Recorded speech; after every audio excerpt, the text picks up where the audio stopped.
Qu'est-ce qui a fait que vous vous êtes séparés avec le papa? Il a commencé à me mentir. Il disait qu'il travaillait tard au bureau. Et en fait, un jour, je suis venue au bureau, il n'était pas au bureau. Aïe. Ouais. Et Shai n'avait que 1 an. Et en fait, chez moi, ça a démarré un processus en fait, où j'ai perdu confiance en la personne. Et moi, je ne peux pas faire confiance à quelqu'un qui commence à me mentir. Mais c'est-à-dire, il te trompait? Je ne sais pas. T'as pas eu la réponse à cette question? Moi, pour moi, je pense que quand on cherche, on trouve toujours le squelette dans le placard. Voilà. Oui. J'ai pas voulu chercher parce que j'avais pas voulu, enfin, je voulais pas que ça me brise. Mais je sais qu'à l'intérieur, j'avais commencé un processus où je commençais déjà à préparer ma sortie.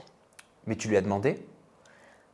Alors lui, il me dit qu'il travaillait, qu'il avait été chez son comptable, soi-disant, mais je suis désolée, on ne rentre pas 4 heures du matin de chez son comptable.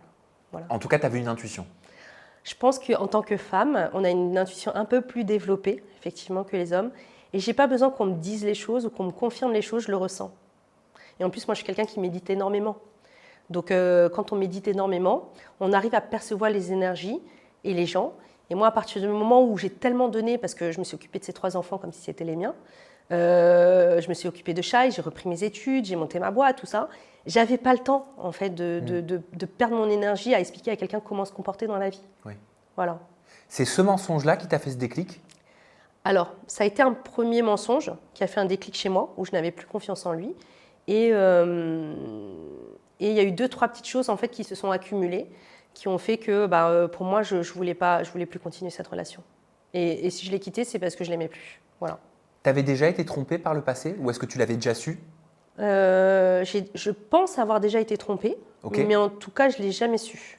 Avec les hommes, hein, pas vu, pas pris. Hein. Pourquoi tu penses alors avoir été trompée dans ce cas? Parce que moi, j'ai été éduquée à l'ancienne, le côté très traditionnel, où on a les bonnes valeurs, tout ça. Et je pense que je suis née dans la mauvaise génération, où ces valeurs-là, en fait, elles ont disparu.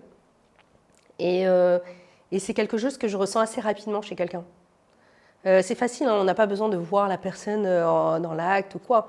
On voit quand une personne, elle n'est plus aussi présente, on voit quand une personne, en fait, elle a des attentions un peu moins fortes. Donc au comportement, tu peux ressentir une trahison. Tout à fait.